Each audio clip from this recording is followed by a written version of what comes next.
breaking up. There's static. I can't hear you. Ladies and gentlemen, the voice that you're hearing is our guest today, Ryan Finch. He is the CEO and principal broker at First Class Real Estate in Virginia. They've been ranked #1 Mega Platinum team in Hampton Roads, Virginia, and top 10 team in the USA by the Wall Street Journal. His journey has taken him from a single agent to a team lead to a broker owner and beyond, which is what we're going to get into on the podcast a little bit today. He's got a team of over 170 people, 9 different locations. He's also the author of Explode, the proven system to sell 500 homes a year while keeping a balanced life, which teaches agents how to build their own real estate business while maintaining the freedom and balance. I'm curious to get into that balanced life. That's the tricky part. Because, yeah, the balance is so freaking difficult. I will tell you guys this for all our podcast listeners. ReminderMedia has gotten an espresso machine.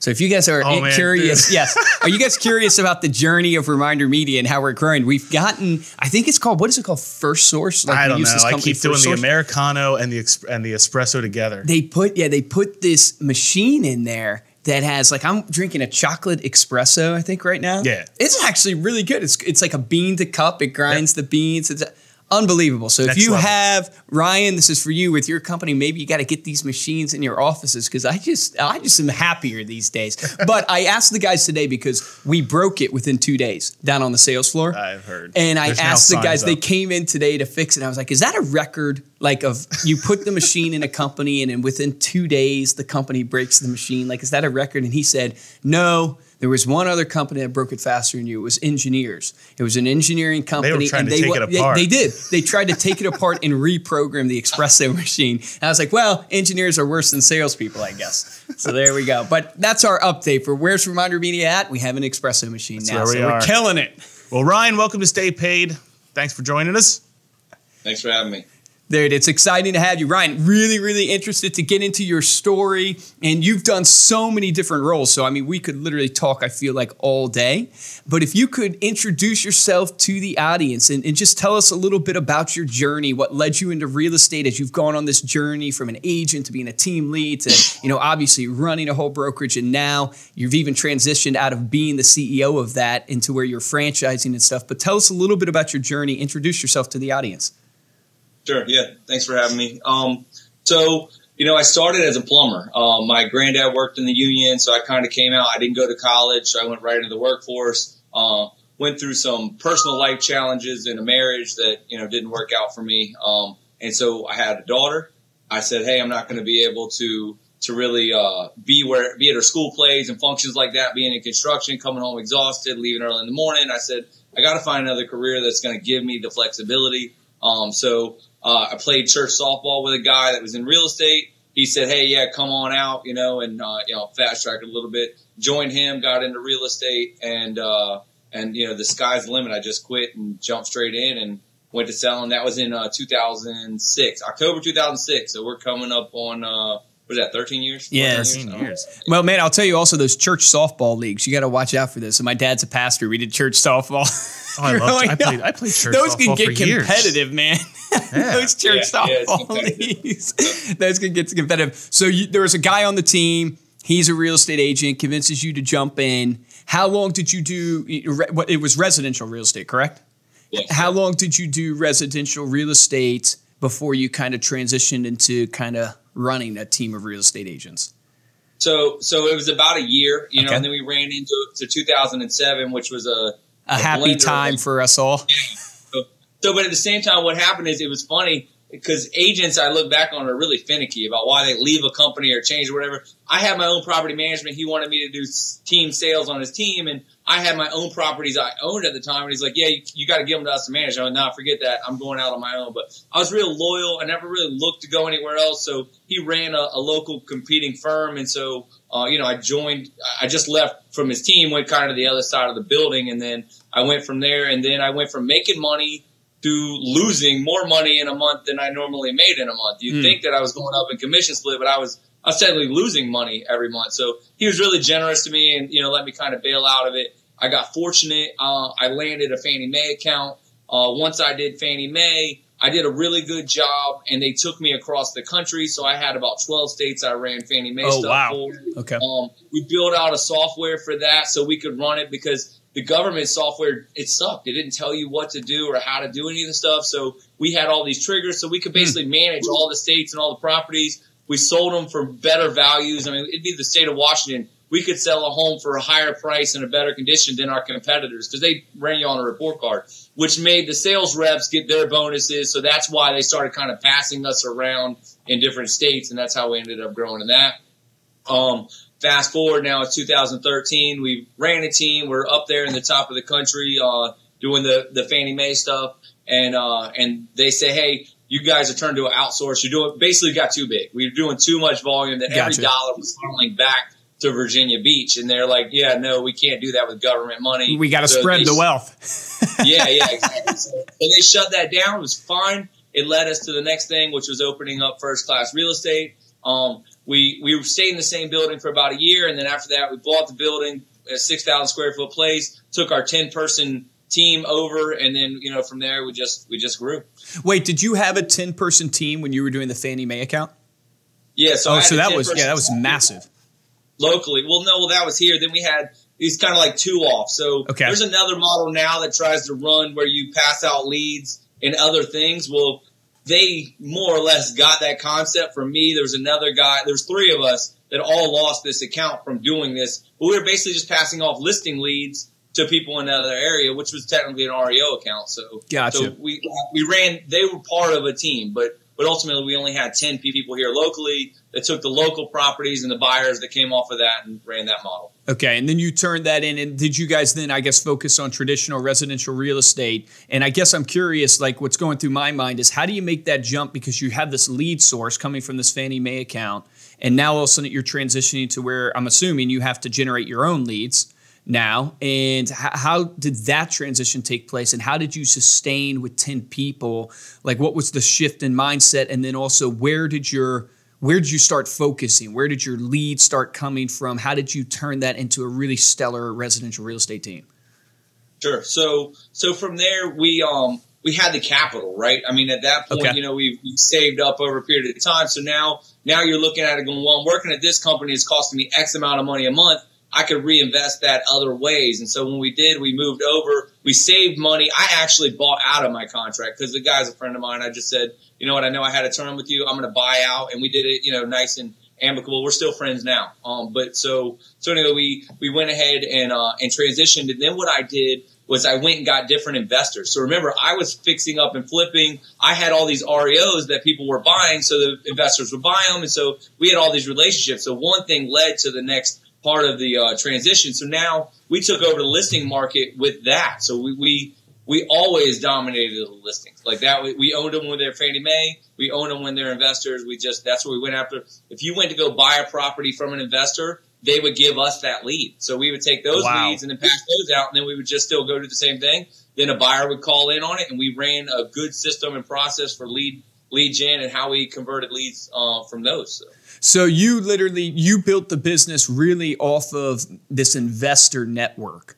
Like you knew all the investors, like your sphere, when you exited out of Fannie Mae, your sphere was a ton of just different investors. They were then feeding you not only deals probably that they wanted to do, or you were finding them deals to do, but they were actually feeding you people like the listings and then obviously the buyers that were coming to them.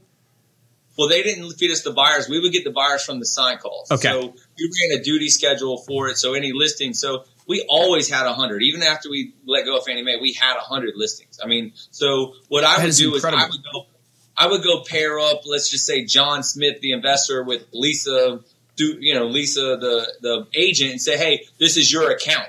And they would run it just like a Fannie Mae account. So I paired them up in different states the same way I would do it here. I'd pair up the agent with an investor, and then they would do that. And then what would happen is you get 5 of those. I mean, there were so many investors you could do that. Then we had regular residential buyers and sellers. So we ran AdWords for listing leads and things like that. So they would take those. Then you'd have all the buyer leads. All the new agents came in, got trained on buyers, and then they would take all the buyers, and they loved it because they would come to us because we had the listings. And so we kind of ran that mantra. If you own the listings, you can own the agents. And, and so that was kind of our market of how if you own the listings, then you can own the buyers. And if you own the buyers, you can own the agents. And that was our model to what we did. And then we took the best agents. That's a golden nugget. That's awesome. they make a ton of money and do a lot of sales. We try to get efficient with, hey, guys, you're blowing it on calls. We'd have to make transitions. You're going on listing appointments. You're not converting. You've got to be moved out. And so, we really just ran data on how we would figure it out, which it wasn't the plan then. We just kind of happened to do it. It's like it seems smart, but not. We didn't on it on accident, so it was survival. What is the system you use to track the data? Did you just use Excel, or did you have a CRM system, or is there like? Oh my gosh, we did whatever. It was like a beautiful mind. The phone rings. It's Zurple. It's Money Tree. It's man, I'm still friends with the sales reps from Money Tree. I mean, like we're just still friends. Your BFFs. Yeah. So then there was Follow Up Boss. Then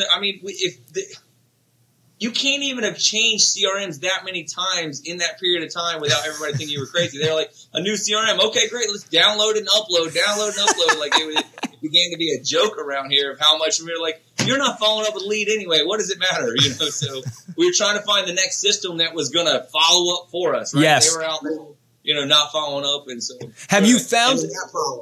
Go ahead. I was just going to ask, have you found like any number of follow-ups to drive the success? Like, has your data driven you to a point where you go, okay, every lead at least in our area, we need a follow-up with at least X number of times. Have you ever been able to get there? Because I know that's a really hard place to get in a business because you really have to have everything tracked.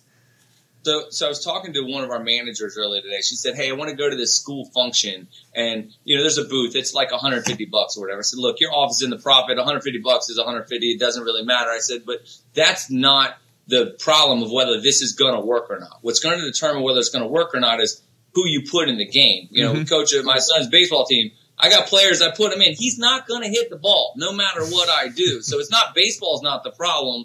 It's the person that I'm putting in the game, right? And man, that's great. I can coach them, and sometimes they're not coachable, and sometimes they're just natural. You're going to put them in, and they're going to hit a home run. So I think that's more the view of it than it is the amount of follow up. So if I can call them one time, you can call them 7, or I can call them 7, and you can call them 1. And at the end of the day, you're going to figure out converters are converters. So we track and we figure that part out. Then from there, you're going to take them to a lead source that converts at the highest rate. So duty calls are going to close. You're trying to close more than 1 out of 10. And so we talk about this with my son's baseball team. We talk about this in the office. The way to win is to do the basics better. The difference between a little league baseball player and a professional baseball player is he does the basics better. It's still hitting, it's still throwing, it's still fielding. Do the basics better. And so we want to field the calls right. We want to follow up right. We want to make sure we say the right script and the right thing on the phone. And if you're not calling, it doesn't really matter. I mean, if you're not following up, it doesn't really matter. So we found that's the challenge. It's interesting you say that. We just interviewed my brother. He was in the office just the other day, and we interviewed him. One of the things that he has found out, he's been in the business for about almost 3 years. It's like 2 years and 8 months. And I don't know if we just lost you there. Okay, we didn't lose you. You just disappeared off the screen for a second. But one of the things he said that he's found, which is very relevant to the point you're talking about, which is it really is so many of us struggle because we're looking for that magic bullet or that magic formula instead of understanding, dude, there are people that have gone before you that have had success. Call it the fundamentals. Just apply yourself to that model and do the fundamentals day in and day out with consistency. And what you'll find is what you're talking about, which is what I love. You'll find your gifting. Like you'll find, hey, certain people are gifted in certain areas. And there's a great book called Good to Great, which talks about getting the right people on the right bus to start with, but then it goes to the right seat, which is the most important, which is getting, because somebody who converts maybe on the phone doesn't convert. Like we have a sales rep on the floor. She's not necessarily the best on the phone. She's not at the top of the boards on the phone. It up in person. But oh my gosh, when we send her to conferences, like she would give me a real run for my money. I told her the other day, I want to go to a conference with you so we can compete. Like, because she is just a seller. So it just talks about, getting people in the right, going to the fundamentals, figure out your gift, apply yourself in that area over and over again with consistency. Here's what I'm curious about. So you're killing it. You have 10 agents, maybe more at this point. Walk me through the transition of how you got out of the business running you and you being able to run the business. Because that's a real struggle for everybody out there. So, it's a familiar thing that you said with that Good to Great book, which is really you have to take a whiteboard, write down every situation of every person you're going to want. So we want an REO agent. We want a listing agent. We want a buyer's agent. We want an investor agent. But everybody's not good with investors. Everybody's not good with listings. Everybody's not good with buyers. Everybody's not good on the phone. So you're dissecting all of these pieces to replace yourself. So the book E-Myth Revisited talks about breaking down this process of everything, because right now you're doing everything. So you've got to figure out how to break that down. And so that's how we ended up doing that, was I just hired people to all of the spots. But you can't just hire them and let them go. They still need leadership. They need management. You would think that they want to just do their best, but what happens is they may have an idea of what their best is going to look like, but they still need coaching. We all need coaching continually, because we only see things how we see them, right? And so if you thought 1 out of 10 was good for conversion on a lead, then you're going to say, hey, then I'm doing good. But if somebody came along and said, well, 2 out of 10 is possible, now all of a sudden the bar is raised. And so somebody ahead of you has to be saying, hey, I've been here, done that, and here's how you're going to get to that next level. So, I couldn't agree more. The real key, this was the best part, was I had a coach, and he said, you need to talk to this guy. And I said, okay. And this guy takes my model, and so he just takes like my P&L of whatever I'm running, how I'm running. He says, I think this is franchisable. And I was like, no, I don't know what you're talking about. I don't have a brand like that, or, this other, this, that, and the other. He takes it and he breaks it all the way down. So now what happens is all the things we already know. What's my cost of a lead? Well, so now I know what I can get the cost of a lead, but not just the spending, but the actual marketing person that's doing it. What's my cost of an appointment? So then I have an inside sales at that point. So now they're setting an appointment. Well, what is that costing me? How does that go all the way through? How much is marketing costing me? How much is closing coordination costing me? How much is onboarding costing me? How much is it costing me for name badges and signs and all that? And so it was crazy, because I just saw the field completely different. And now I just said, my game now is I got to get all those costs down.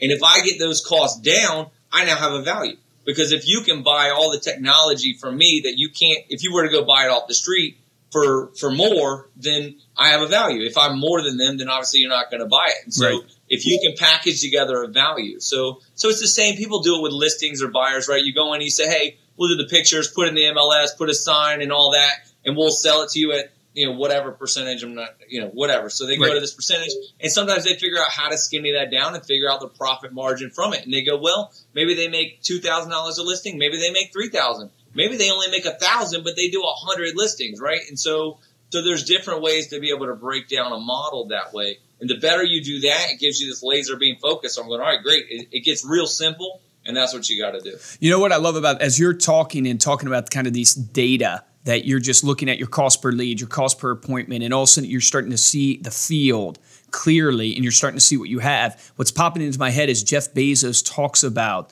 and obviously for those who don't know, I don't know how you can't know, but Jeff Bezos is the founder of Amazon, right? So he's founder and he runs Amazon right now. But he talks about great businesses, they run their business by data-driven decisions, not by emotional decisions.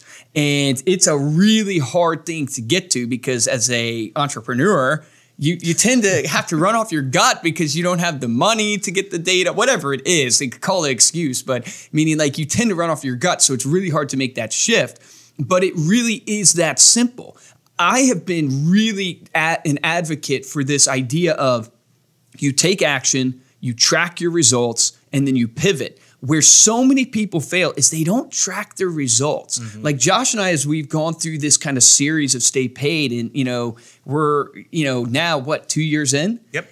And what we keep coming back to as we interview people is like the successful people, it's like their mindset is so important. It's all about mindset, but then it's all about how well they actually track what they're doing so they can take action, track it, pivot. Take action, track it, pivot. And if you constantly are in that iteration where you're just taking action, seeing what happens, tracking what you're doing, and then pivoting, that is what breeds success. But so many people fail to track, and then they make an emotional decision, where Jeff Bezos would say make a data-driven decision, and then they wonder why real estate agents, 87% fail within 5 years. Yep. And you wonder why. It's because you're out there emotionally trying to close deals. Well, today I'm going to go door knock. Today I'm going to start calling. It's like today I'm going to buy this lead generation platform, and they slowly spin their way out of the business. They slowly kill themselves instead of just, okay, let me put pen to paper. Let me track. What is it? Grant Cardone says in investing in real estate is super simple in investing. It's just put the numbers on paper. Just put the numbers on paper. The numbers aren't going to lie to you, and then do worst case scenario. And at that point, if it's still making you money, it's going to make you money. So I want to know from you, you're starting to franchise. So that means you're heavy into recruiting, right? That's a huge, problem I think not only we have at ReminderMedia from a recruiting standpoint, but I know agents across the country have. How do you recruit team members? What do you look for? How do you go about getting someone to even take up your franchise? Like, are you into it now, or are you just developing the model? Like, are you actually franchising the business now? Yeah, so we've got 4 franchises nice, up and running now. Congrats. So I'm gonna go on a little rant right now. So nice. I'm gonna Ryan rant. Hashtag this. Are you ready? Yes. Because what you said is so on with the data. A CRM will not do deals for you. Remember I said it went from 1 to 1? Now we have one. It's included in our franchise model. So every agent gets it, and they think they get it because they need to manage leads. And we go, no, we use the CRM to give leads from the corporate store, which means we generate them and pass them to the franchisee. Kind of like McDonald's, you go get a burger there as a buyer. They don't kill the cow in the back. That burger came from somewhere. So they gotta ship it in, and then they take the 10-cent burger, and then they turn around. They don't make burgers. They heat them up. Well, it's the same in ours. So our CRM is set up where we can track the data. It's integrated to the contract management, which means, you have a contract. What happens? They don't work the deal backwards. They got a deal closed. They're happy, whatever. Ours automatically fills in all the fields. So we know the title company, the mortgage company. We know the will lead type. We know where it came from. We know how long they worked it. We know everything because it's all connected, because they won't do it. They're not going to keep it in there. They're salespeople. We don't like that. So it's got to be automated. But the data is all in there. I know how many listing appointments there are. I know how many listings. I know how many listings. And there's actually, I'll go to it right now.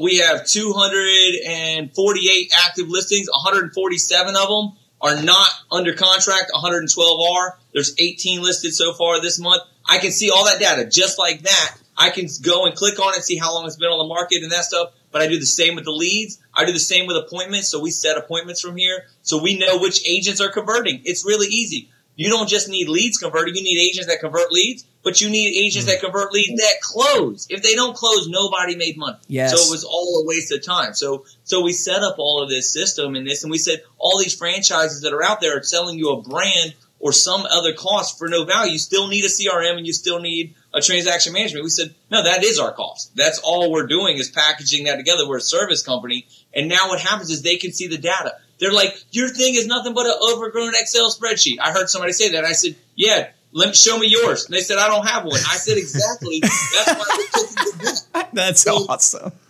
So then it goes more. It's funny. You mentioned, I think you said we had 100 and something agents. I don't remember exactly what you said. 170. I was laughing because I don't know how long ago you asked me that question. Maybe a month? Maybe been a month? I think so, yeah, a couple weeks. We're at 220 today. Good grief. That's amazing, man. Congrats, that's awesome. We hired almost 200 agents, no, it's not 200. It's like, I don't know. I had to go look at it. There's a report. I can see every office that's hired them. So now what happens is, in our model, we sell the franchise model. Then when they buy the franchise, they now can pair it up. You can hire an agent on a partner model, which gets leads and appointments, or you can hire them on a 100% commission model. Well, the 100% model is the one now hires agents too. So now you're not even paying to recruit. They get to build their team. Right. They have the software, the broker, the back end all connected together. They have all the data. So what happens is they're now not spending money. We see our ROI on our leads, by the way. So everybody gets to see it. The team leader can see it. The franchisee can see it. That's awesome. So if you're spending money on Zillow and you're paying $200 a lead and you're getting one closing, and it's not, you're paying them a split, you're not making any money. So you got to get your cost of a lead down. Remember, we talked about skinnying that down. So, yep. And we sell to the franchisees. We don't need to necessarily go through all the pricing. None of that matters right now. But so all of this data helps us. So we convert at a higher rate. I know right now, if I have 147 properties in our company, I can go to the franchisee, the agent, the team leader, and say, dude, you're not making any money. You took a lead, set an appointment. How many leads did you have to call? Well, I called 20. Okay, you got one appointment. All right, how many appointments did you have to go on to get the listing? Well, I went on 3. So now technically you took 60 leads, to get 3 appointments, to get 1 signing, to leave it sitting here on the 1 yard line. And now you've mentioned data is telling you what to do. Yeah, now I'm going to go door knocking. No, screw door knocking. Go and sell this house. You're already right there. Bingo, man. And what happens? Now it's under contract and it's closing, which we have closing coordination. That's a whole other piece. But so now it's on its way to closing. Now go door knock and fill the pipeline again. Then how many doors you have to knock or how many calls you have to make or any of this stuff. So it's really simple. We overcomplicate it, overthinking it, changing directions all the time. Because people want a creative idea. They want to think they're going to revolutionize the whole industry and come up with something simple. Stupid. It's the basics. We do the basics better than our competitor. I love that saying. Yeah, I love that, man. We're not doing anything different. We're selling. You won't see us on the radio. We're not on TV. We don't spend that. The cost of leads too much. The conversion stinks. The conversion's good, but the conversion of ROI is bad. So once you pay that much for the lead, it's good. Every agent wants it, but a good agent doesn't want to be on the split level of what they're going to have to trade off to pay for it. So the radio wins. The TV wins because they got paid first. And so how do you is that how you track kind of like obviously you have direct type response type marketing and you have branding type marketing, right? And so you're doing a cumulative or a lot of things, and it's the cumulative sum of those things that ends up generating a buyer. So let's just say you're running or you're posting on Facebook every day and your sphere sees that. You're also sending them a mailer once a month, right? Your sphere. How do you go about, you're basically putting all that cost into one bucket and you're basically going, hey, out of your database that you're marketing to with these branding ads, this would be your cost per that lead that was generated that came to you. How do you, for your agents, really encapsulate branding type marketing that maybe doesn't generate an exact response but could have played into someone actually coming to use you because it built the mind share? Does that make sense, the question I'm asking? I understand what you're asking, and I think it's a mindset that people will look at in this business. But what happens is you're working in Fugazi land. Like you're like, well, it may have generated, it may have done this, it may have done this branding. And what happens is you have to track it. You have to do all of these different things, and then yes, a certain amount are going to lead to that. But we only do things that for lead generation. So lead generation and marketing are 2 separate things. So if you're doing lead generation, then you're doing something, it will turn to a lead. If I spend $1,000, how many leads did I get? That's going to tell me what my cost of a lead is. Then I've got branding. Branding is to your sphere of influence or different things like that. Then I'm going to track how many deals did I have for my sphere of influence last month. So if I spent $1,000 on mailers, did I have any closings? No, because you didn't follow it with the lead. So if you remember, you got to take the amount of leads, how many leads are sitting in new to how many you converted to an appointment from it. And if you don't, and so going to your point earlier, you're going to go back and look at the data. Well, I did X amount in mailers and I did X amount in Facebook ads. And so if I did both of those and one led to a closing and the other didn't, well, you got to figure out, am I quitting too soon? Did I not follow up, or do I need to, or is it not a good viable source? And so for us, in our model is we generate the leads for the location. So now we give all that data to the entrepreneur. So a 100% agent can do the same thing. They can run it. We just have a marketing person that does it. And then the branding, they'll put together the graphics. So like one came out that went out yesterday. We sold 144 homes, I think, last month for 32 million. So what happens is we give that to 220 agents. All they got to do is now populate it and say, hey, if you want your home sold, call me. Right. So now they've already got the content of something for them to do, but that's marketing. But now one person paid by us does marketing is now value out to every agent, but they don't have a cost to that. There was no cost. They just simply put a time in, and then that would be the part, but that's a branding. If it leads to a lead, then they say, well, now my branding has led me to a deal, right? So what do you look for, or what has proven to be successful in the agents that you've recruited? What is like, what do you look for in an agent when you're recruiting them, or what has proven as the agents you've recruited, as you look back, what are the characteristics or attributes that you've seen proven to be successful in the agents that you've recruited? Trying to think of how to say that. It's such a wide variety on that answer, because I've got people that are high D or high I, and that was something we looked for on a disc test. I'm sure you're familiar with that.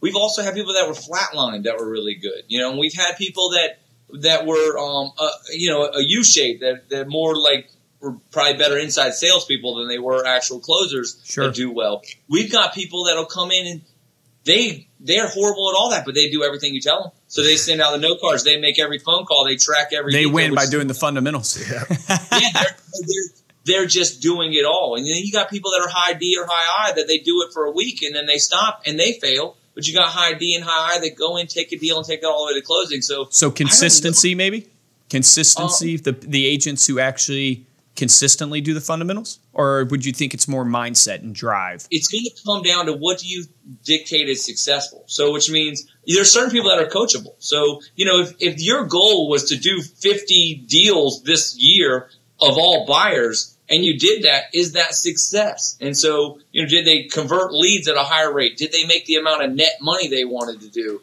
Did they build a team? Did they end up getting a team doing 100 transactions? So it depends on what that success. And in most cases, that's normally bottom line net. So I've seen people sell a lot of real estate and not make a lot of money. I've seen them have all the characteristics and be hot this month and cold next month and hot this month and cold next month. So, consistency would be a play that they could be more successful. But in the scope of it, if they sold 5 houses this month and none next month, they're probably technically better than average. It's funny as you're sharing. I can tell you've coached a ton of agents because obviously a lot of times if I ask that question to people, they're going to try to come up with the top 3 things that I think someone needs to be. But someone who's actually been in it, because it's the same for my sales rep.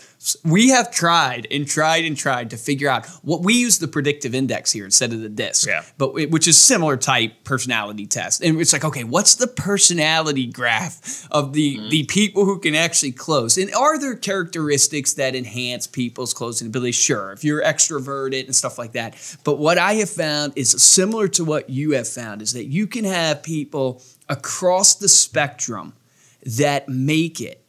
And in some people that were the high Ds, as you call it, or on the personality test that we use, it might be a high A, where they're a dominant type personality. Very impatient. So like they're impatient, those type of things. Or, maybe they are, high influence or something. We have found people that we get like that fail. And the only thing I really come back to is it really comes back to, what's their motivation and belief? And that you're kind of explaining it like, what's their success that they're after and what is success to them. And as a coach, you want to find out what, obviously it drives somebody, maybe call it the why, and maybe it's overused term, but find out their why, what drives them. And then it comes back to me. See, you have it. This is the why. He's holding it up. You guys who listen to this audio have to go to our YouTube channel because he just held that up. You got to find people's why. And I tell my sales reps after they've been here for about a week, I meet with all the new ones. I said, look, there's 2 things that I've seen have helped people make it here. It's their belief, both in what they're doing here today and that they can actually accomplish this. And the second is their work ethic. And everybody tells me they have work ethic, and everybody tells me their dad has taught them work ethic or their mom's taught them work ethic. But, it's easy to have work ethic for a week. It's like I tell everybody, it's easy to have integrity when everybody's watching you do something. Yeah. It's very difficult to have integrity when people aren't around, right? So it's like work ethic is something that is proven over time, call it consistency, whatever you want to call it. And it's just funny as you're kind of sharing your answer of your experience. I have so much camaraderie with you. It's like there is no magic formula. It really is just you got to be a coach. You got to find out what drives people. You got to find out, hey, what's their gifting, and then you got to invest in that. So it's just you just named the third factor in that. So which is part of it is them, but the other part of it is us. So leaders. Most people haven't found a good leader. A good leader is going to ask you what's your vision. You've got to get it, and then you got to tell them, okay, great, you told me, now write it down. And now it's going to change, and it's going to evolve over time. And so what happens is the consistency comes when they know the vision, and then they make decisions based on that. So is this going to lead me to that? So wait, I want to do 100 listings this year. Okay, great. Now your aunt calls in and wants to buy a house.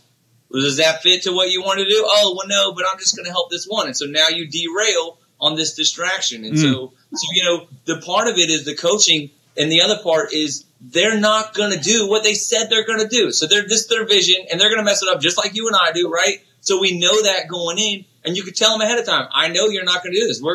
You're going to win based on how much you can take in the coaching. How much they get from your podcast do they implement? Yes. And so my goal with my coaching is I said, I'll implement more. When I come back, I delegate it all out. I got it right now. When I show up to a meeting, I write down everything that there is, and I get a vision and clear, and I think on it. I'll maybe meditate on it for a day or two and go, how's that going to play out? What's the ripple effect? Is this leading to what I want? And then making those changes. But you got to know that 93% of the people you coach will not do what you said. So now how are you going to respond?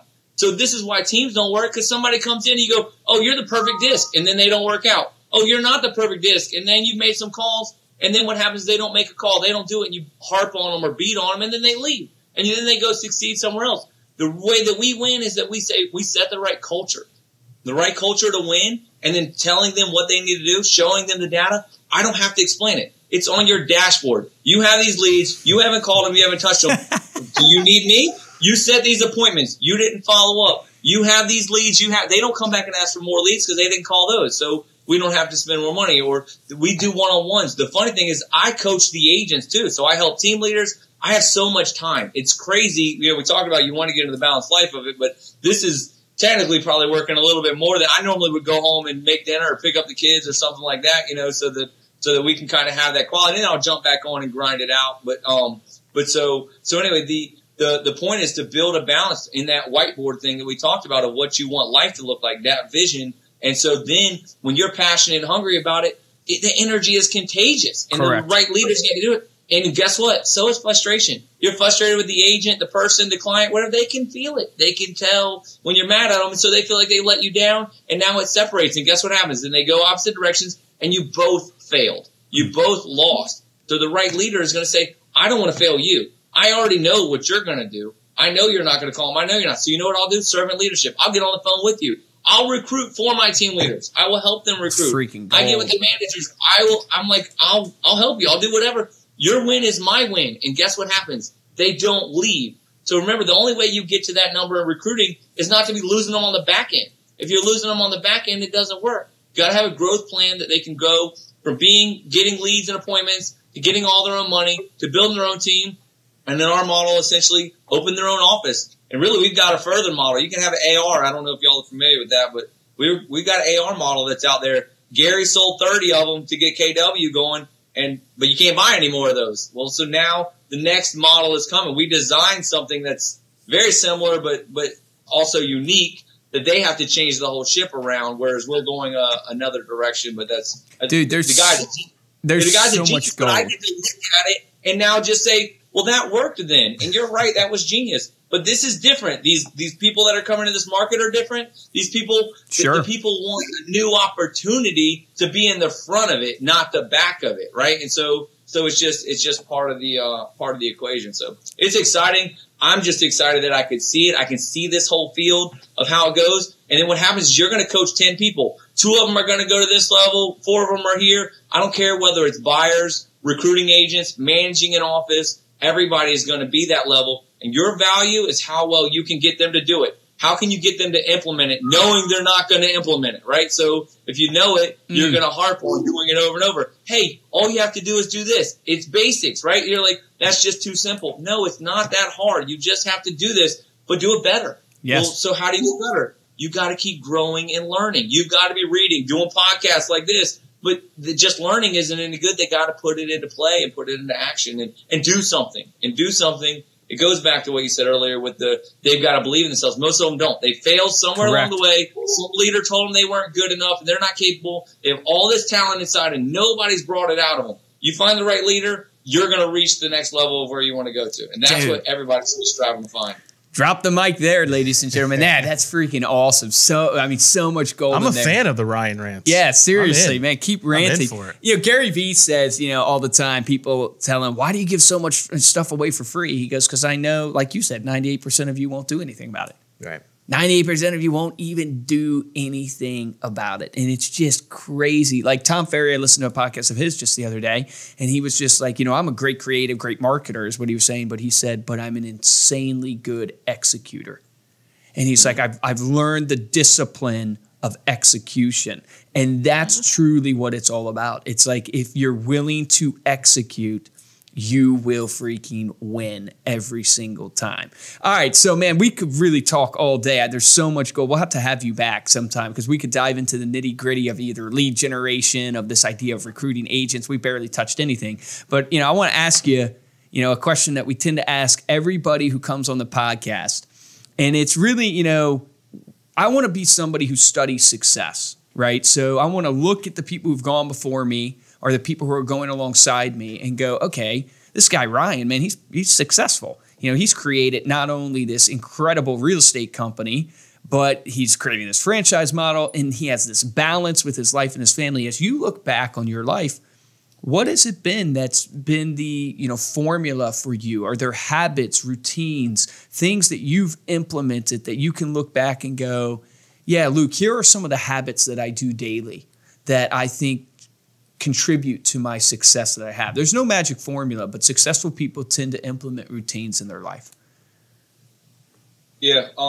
The first part of it, I think, is a mindset answer. And the answer to it is I had a coach, and this is a while back, and, I was really like, this is when I was like number 7 in the country or something like that. I was like, yeah, man, made it, whatever. And he says, when someone asks you, how'd you reach your success, or, whatever it is, he says, there's only one answer. And he's like, I don't know, because I ain't made it yet.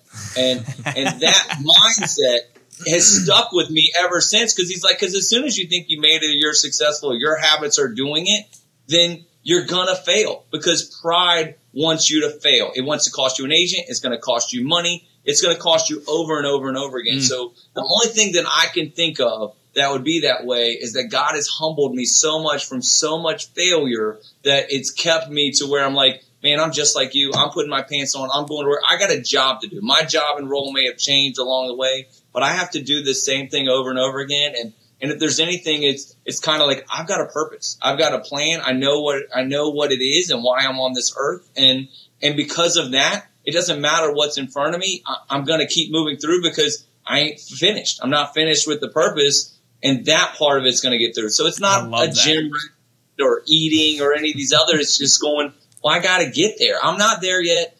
It's too soon to tell.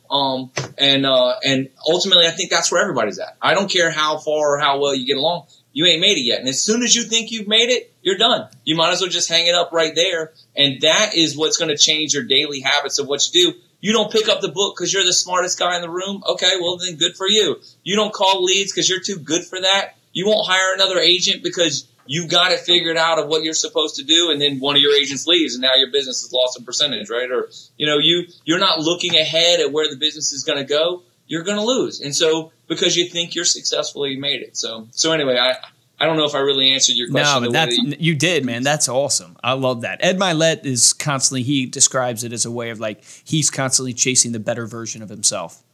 It's like, I haven't arrived yet. I haven't arrived. I love that you say I have a purpose and I ain't finished yet.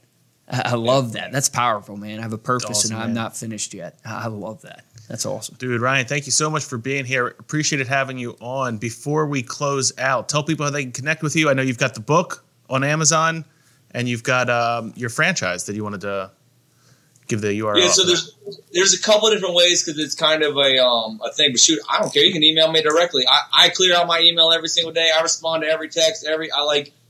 They call me with a problem. You mentioned me as a CEO. I don't look at it that way. So which means I work for everybody else. So if you need something from me, I'm pretty easily accessible. My email, Ryan, RHYAN @firstclassagents.com is my email. That's 1ST. classagents.com. The website, firstclassrealestate.com, would be an agent kind of resource. And then we've got explodemycareer.com. So then there's franchise opportunities or recruiting agents, different things like that. So, and then the book. So.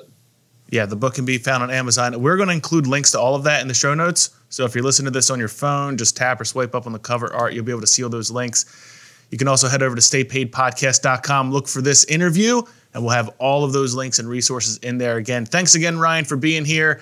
I'm sure we are going to see you again. And before, if you liked what you heard today, head on over to Stay Paid on iTunes. Give us a 5-star rating. Make sure to leave a comment. It helps our ranking. I don't know if you guys knew this, but if you go and you rank a podcast, you leave a comment, that's actually going to help the ranking. That's going to push it up the list. more people will hear it. You can also help us out by telling someone else about the podcast today. Look, this stuff's free. So that's how you can return that's how you can return pay the us. favor. We're looking to stay paid. You can pay us by telling a friend. Pay us by reviews. That's all we're looking for. Yeah. You can also find this video on awesome. or this podcast and video on staypaidpodcast.com. And if you'd like to get hold of me or Luke, email us at podcast@remindermedia.com or find us on Instagram. We are at staypaidpodcast. Of course, you can check out Reminder Media on social media. We're at Reminder Media on Facebook, Instagram, Twitter, LinkedIn, and Pinterest. For this episode of Stay Paid, I'm Josh Stike. Guys, and I'm Luke Acree. And Ryan, thank you again, man. So much good stuff in there. I'd encourage everybody, go listen to that rant at the end again. Because that's just, if you want motivation in the morning, that was great, great stuff. Here's my action item, though, because passionate about, if you heard over the theme of this, I mean, what is it that separates top producers from mediocre producers? They execute. They take action. And the passion of Stay Paid is for you to listen to this and take one of these golden nuggets that you hear and put it into action. Literally the next day, that evening, whenever you're listening to it, just turn around and put it into action. Here's my action item for you guys that I think you can all do. What is your lead to appointment ratio? Do you know how many leads it takes you to actually get an appointment? And if you don't know that number, you should know that number. And if you already know that number, then take it to the next level, right? And take it to how many of those leads that you get an appointment with, you close at that appointment. So how many closes do you get per appointment? If you get that number, then take it to the next level, which how many of those appointments that you close at the appointment actually turn into a deal for you, which gets you a commission check? Because that ultimately is, what matters. Otherwise, it's just a waste. So start tracking your numbers today. If you learned anything from this podcast, it's that it really is just so simple. Take action, track your results, pivot. The data will tell you where to pivot. Learn from Jeff Bezos, learn from Ryan. Data-driven decisions, data-driven businesses are the businesses that are going to win because the data isn't emotional. The data is not going to lie. Start tracking your numbers today. We have a KPI tracker on our resource page at remindermedia.com. If you go to remindermedia.com, we'll put it in the show notes as well at staypaidpodcast.com. But we have a KPI tracker that will help you guys track your KPIs so you can learn, so you don't have to wake up today frantic. You don't have to wake up and go, what am I going to do today? I'm going to go door knock. You have tracked your numbers. The data is telling you where to focus, what to leave behind, what to dive deeper into. Remember, the difference between a top producer and a mediocre producer in every industry that I've worked is top producers take action. Take action on that today. Woo!